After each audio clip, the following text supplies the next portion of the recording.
In the last video we have diagnosed the problem with this 2005 Tacoma.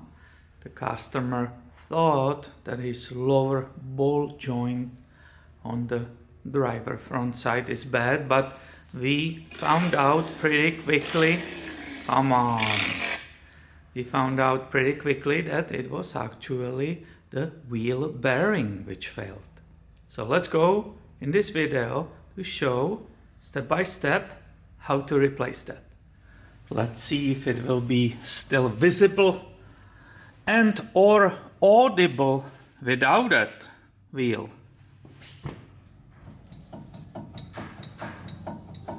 Pretty sure you still can see and hear that movement. I think we will be still able to hear it and see it. Yep, it's right there. Also, finally, without that wheel, you can see here, that's that upper arm, it's upper control arm ball joint. These are custom old man ammo, is it correct? I think so, yeah. So that will be, it cannot be replaced today. These are all of these parts special order. Customer thought I will be doing this for him. And the lower control arm, but fortunately that's not the case. It's a good news for them, and it's that wheel bearing. If you remove that center cap, this locking nut and that cotter pin, 35mm will remove that axle nut, which means now the CV shaft coming through this hub is free. That entire assembly is held by the 4 17mm bolts. After they are all the way out, hitting the hub, you will start wiggle, wiggle, wiggle. Something's happening, isn't it? And continue with unscrewing those big bolts.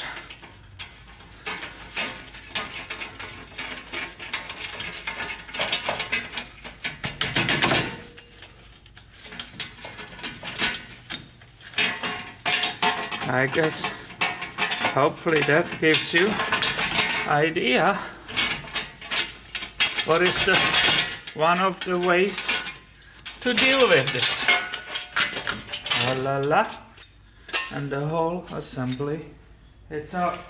Which means you will get another view of this whole knuckle, the shaft, the mess which is down there. Do you see it? I hope you do. Here is the ABS speed sensor, so we will be removing that, just taking it out so I don't damage it accidentally. There is a seal in the back which has to be replaced too. Here I will show you the old and new side by side, the old failed part, the brand new assembly, adjust cover, and the seal which needs to be replaced.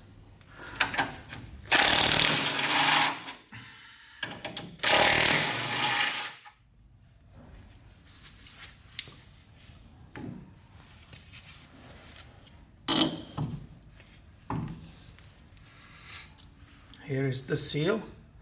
I already see on the back how it's shredded, damaged.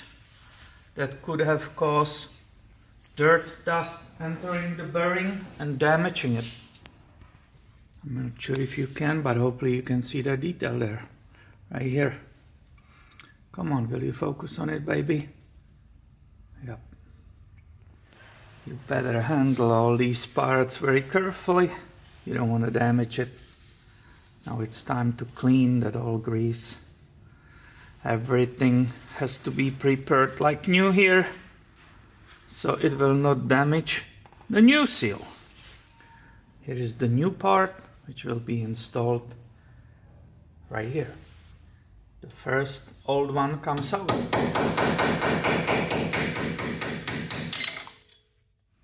Here is the detail view on the back of that old felt seal. It's a mess.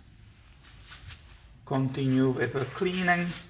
Everything is perfect, ready for the new part. This new seal, it's in perfect condition. I looked at it.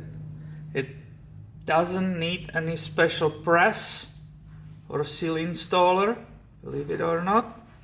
It nicely fits in the back like that. Wonderful, I love it. Here is the area where the seal will be running. So I will put the silicone lubricant. So it's very smooth for its entire life. There will be no damage, which we observed altogether. And it will last forever, like the Toyotas do, correct? When we take care of them, they last forever. And I will do the same very thin coat on that O-ring itself. You don't want to put way too much because it can interfere with that speed sensor, ABS speed sensor, but just common sense. Nice loop. Now the part we have to be very careful because we don't want to hit that new seal with that CV shaft. So please don't rest it. Don't rest the shaft on the seal when you are manipulating around here. Support it nicely and carefully get it in. Yep, that feels very safe and very good. I like it. These two bolts which we removed, it was 19mm socket. I will apply the blue thread locker to those, and only after that I will be installing them. I will start by the hand, try to align it nicely, get it in. Only after that I can start using my power tools. It's not difficult to put it together at all.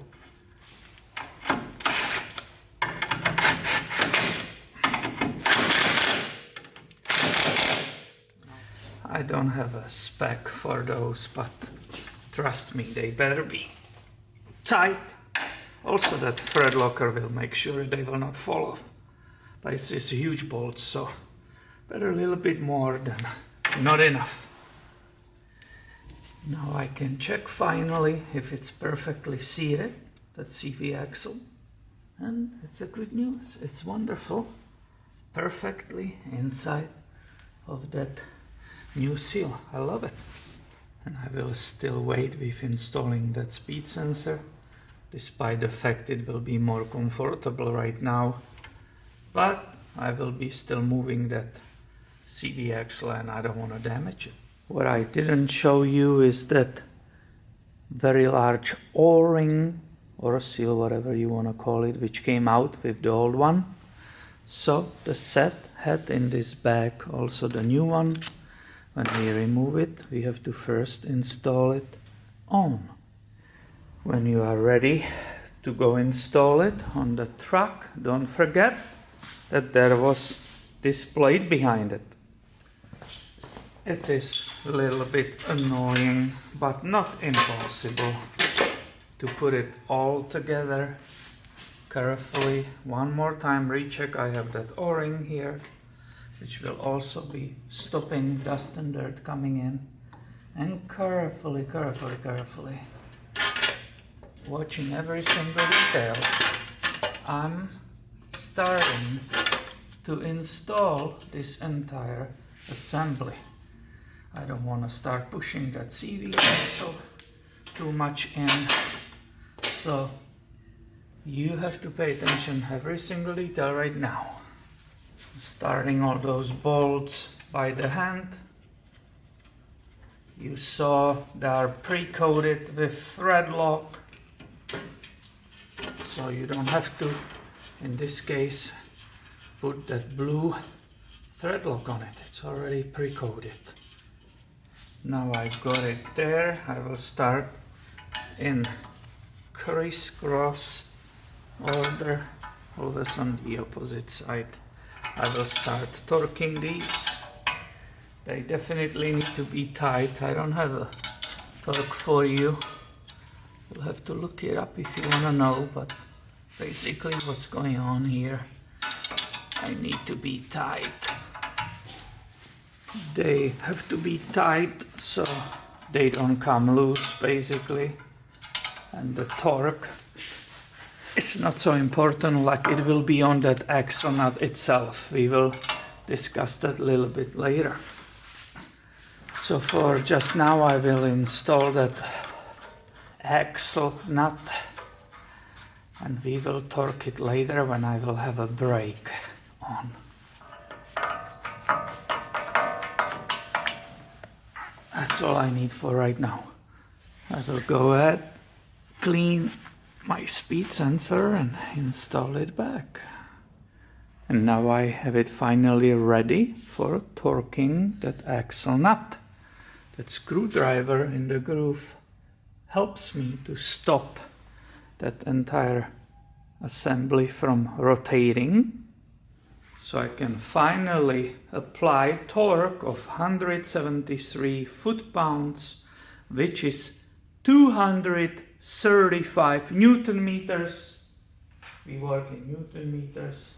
So for four-wheel drive Tacoma, on two-wheel drive the spec will be different. As you can see, that screwdriver, as we said, is holding it from rotating. And now I will torque this nut. This is a really important step because if you will not torque it correctly, it will negatively affect the longevity of the wheel bearing.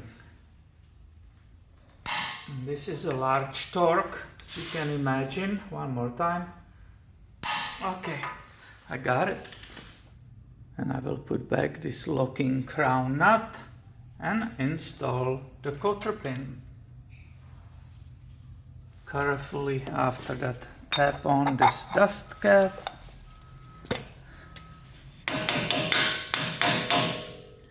Install again another anti-seize to prevent the rust. We'll double check that everything is in the place, or the clips, for example, for ABS wire, are back in the place. The bolts are there. Okay. As usually, we'll try to show off and show you how strong I am. Oh, that's nothing for me. I can lift this with one finger.